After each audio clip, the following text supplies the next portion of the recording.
in the quiet, sterile halls of St. Jude's Memorial, silence was often a sign of tragedy.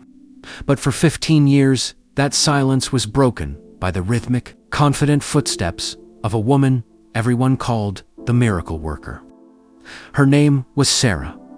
While doctors relied on machines and cold statistics, Sarah relied on something far more powerful, an unshakable belief that no one was beyond saving. She was the nurse who stayed by the bedside when the lights went dim, the one who whispered words of hope into the ears of those who had forgotten how to breathe. To the hospital staff, she was an enigma. To the patients, she was a lifeline, a human bridge between life and the unknown. She lived a life of quiet service, never asking for praise. But behind her smile, Sarah was guarding a dangerous truth. Life at the hospital followed a predictable pattern until that fateful Tuesday. It started at exactly 2:14 p.m. The heavy glass doors of the entrance swung open with a force that made the receptionist jump.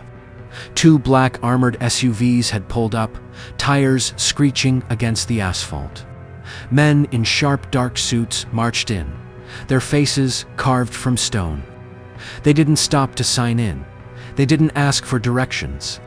They moved with a cold, military precision that signaled the end of someone's world. The leader of the group, a man with graying hair and a silver FBI badge pinned to his chest, stopped at the nursing station. His voice was a low growl that cut through the hospital's hum. "Where is she?" he demanded. The head nurse stammered, pointing toward room 302. They weren't there for a criminal on the run or a high-profile witness. They were there for Sarah, the woman who had spent her life saving others. The hunt that had lasted 20 years was finally over. The hallway leading to room 302 felt miles long. As the agents burst inside, they found Sarah holding the hand of an elderly patient who was struggling to breathe. She didn't scream. She didn't run. She simply looked up, her eyes reflecting a strange sense of relief, as if she had been expecting this moment for a lifetime. When the cold steel of the handcuffs clicked around her slender wrists, a collective gasp echoed through the room. The miracle worker was being treated like a dangerous fugitive. As Sarah was led through the lobby, time seemed to freeze. Doctors stood with surgical masks pulled down, their faces pale with disbelief. Patients watched their guardian angel being dragged away in silence. No one spoke, but the air was thick with 1,000 questions. Who was this woman really? What could a nurse possibly have done to bring the federal government to their doorstep? As the black SUV drove away, the heartbeat of St. Jude's seemed to stop with it. Back at the hospital, the staff gathered in hushed circles. To the world, Sarah was a blank slate. She lived in a small, weathered cottage on the edge of the city, a place filled with old books and faded photographs of people no one recognized. She had no family visits, no husband, and no children of her own. Her entire existence seemed to begin and end at the hospital gates. But Sarah wasn't just a nurse. She was a legend of the night shift. Everyone remembered the great storm of 2010. When the floods ripped through the valley, Sarah had stayed behind in a collapsing shelter for 72 hours. Without electricity or proper tools, she had kept 22 victims stable until help arrived. When the cameras came to interview her, she had simply vanished into the shadows, refusing any medals or public recognition for her bravery. She was a woman who saved lives, but avoided the spotlight as if it were a flame that could burn her. Her neighbors described her as kind but distant, a woman who looked like she was carrying the weight of the world on her shoulders.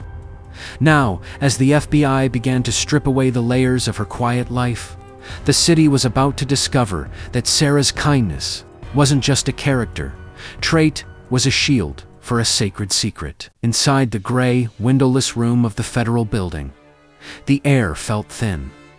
Sarah sat perfectly still at a metal table, her hands still cuffed. Across from her sat Special Agent Marcus Thorne, a man who had spent 20 years chasing shadows. He opened a thick manila folder and tossed a grainy black and white photo onto the table. It was a picture of a younger Sarah, standing outside a high-security research facility. 20 years, Sarah Thorne began, his voice cold and steady. We've been looking for a ghost since 2005, a ghost who walked out of the biotech labs in Seattle with $4 million in cash and something far more valuable. You didn't just disappear, you erased yourself. You moved from city to city, changing your name until you found a perfect hiding place, a hospital. Thorne leaned forward, his eyes searching hers for a flicker of guilt. The money was never found, and neither were the classified medical blueprints you took. Blueprints for a revolutionary regenerative heart valve, a piece of technology that was supposed to change the world. You're not just a nurse, Sarah. You're a fugitive who stole the future of medicine from the people who owned it.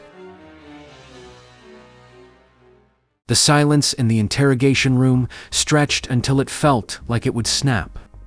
Sarah looked down at the grainy photo, then back at Agent Thorne. For the first time, a small, sad smile touched her lips. She didn't look like a criminal caught in a lie. She looked like a teacher about to explain a difficult lesson to a student who didn't understand. She leaned forward as much as the handcuffs would allow. I didn't steal a prototype, Agent Thorne, she said, her voice steady and echoing against the gray walls. I rescued a future that was being executed. I worked in those labs. I saw what they were doing. They had created a heart valve that could save millions of lives and cost almost nothing to manufacture. But the board of directors decided to bury it. They wanted to protect the profits of their older, expensive technology. They were going to destroy the blueprints and the research just to keep their stock prices high. I couldn't stand by and watch children die because of a spreadsheet. So yes, I took the research. I took the money they had set aside for the destruction of that project. I didn't take it to get rich. I took it because the world needed that technology more than they needed another $1 billion. You wonder where the money went, Thorne, Sarah continued, her voice gaining a new strength. It didn't go into offshore accounts or luxury cars. Look at the free clinics in the poorest neighborhoods of this country. Look at the anonymous donors who paid for hundreds of complex heart surgeries for families who had no insurance and no hope.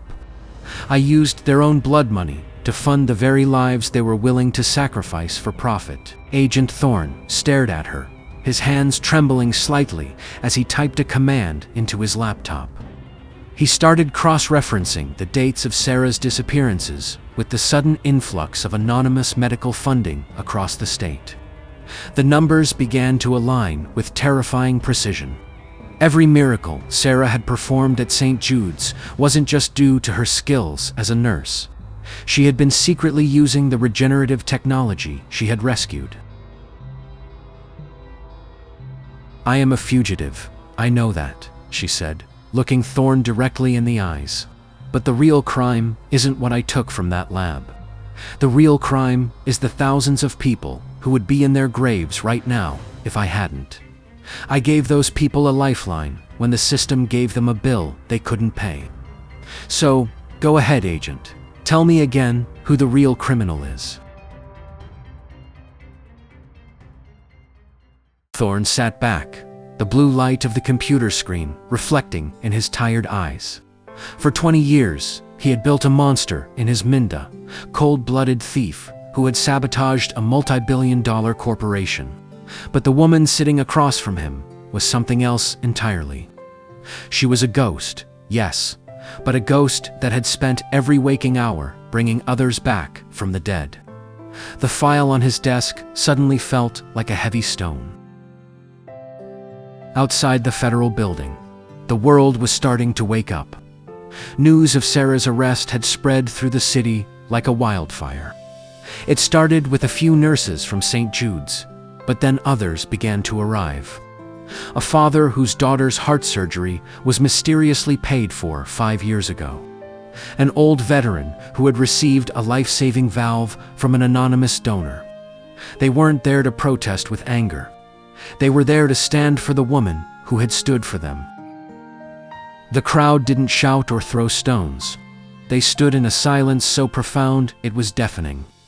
Some held small candles, others held handwritten signs that simply said, "She gave us our lives back." Inside the room, Thorne could hear the low hum of the crowd through the thick walls. He looked at Sarah, and for the first time in his long career, he wondered if he was on the wrong side of the table. The case of Sarah, the fugitive nurse, became a national sensation overnight. The corporation that owned the original research tried to sue for their lost millions, but the public backlash was massive. Thousands of people took to the streets, sharing their own stories of how Sarah's miracles had saved their families. The federal government found itself in an impossible position. How do you punish a woman for stealing a future that was meant for everyone? When the day of the trial finally arrived, the courtroom was packed. Agent Thorne was called to testify.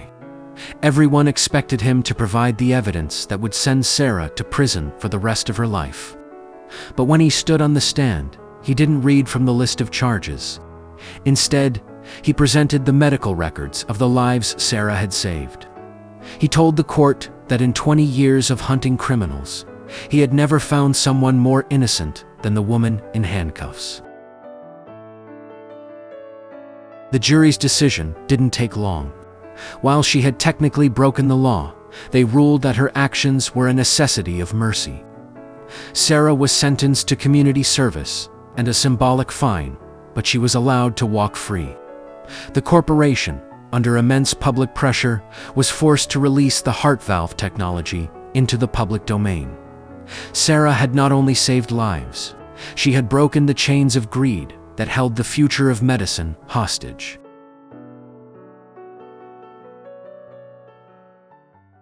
Sarah didn't go back to the shadows. With the help of Agent Thorne and a team of dedicated doctors, she established the Lifeline Foundation. The money she had once stolen became the seed for a global network of clinics where no one is ever turned away because of the color of their skin or the weight of their wallet. She proved that one person, armed with nothing but compassion and courage, can challenge a system built on greed. If you visit the quiet town where it all began, you'll still see an older woman walking the halls of the local hospital. She doesn't wear a badge of a hero, and she doesn't tell stories of her days as a fugitive. She simply does what she has always done. She holds the hands of the frightened and whispers words of hope to the broken. To the world, she was a criminal who got away. To her patients, she remains a living miracle. In the end, Sarah's story teaches us a powerful lesson. Your past does not define you, and the rules of men are often no match for the laws of the heart. We all have the power to be a lifeline for someone else. You don't need millions of dollars or a secret prototype to change the world. You just need the courage to care when it's easier to look away, because sometimes the greatest miracles are the ones we create for each other.